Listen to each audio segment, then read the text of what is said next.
Kota Ambon sudah 400 tahun lebih.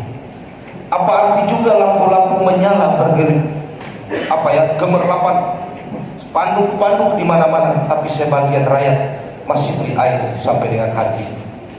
Kota Ambon ini kota musik, Ambon Manise.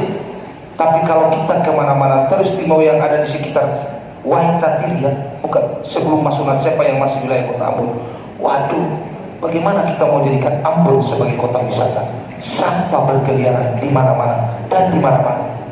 Pak Win, pelayanan dasar itu, ini rakyat harus minum air dong, Pak Win. Jadi jangan Pak Win lakukan kunjungan formal. Saya pernah menjadi bupati, setiap jam 12 malam pasti saya keliling kota. Ketika semua warga tidur, Pak Win bersama istri secara tidak formal jalan kemana-mana. Tidak usah kasih tahu buat rakyat. Nanti Pak Win kesana mereka sambut, Pak Win terlena dengan penyambutan, lupa bahwa sebenarnya intinya apa yang hari itu Pak Win kesana. Lihat semua kebutuhan.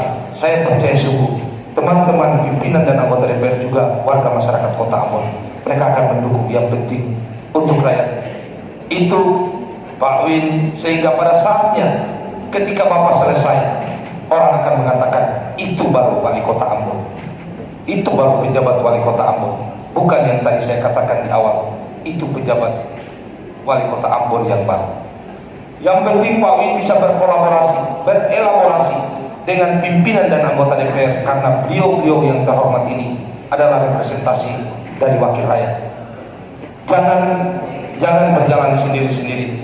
Mengakhiri ini, ada juga pepatah tua untuk Pak Win bersama Ibu.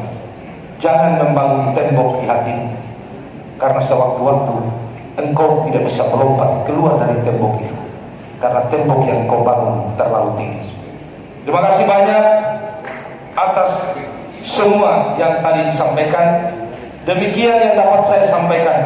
Semoga Allah Subhanahu wa Ta'ala, Tuhan yang Maha Kuasa, senantiasa meridhoi seluruh kerja-kerja dan pengabdian kita bersama bagi bangsa dan negara Provinsi Maluku, terutama kota Ambon yang kita cintai.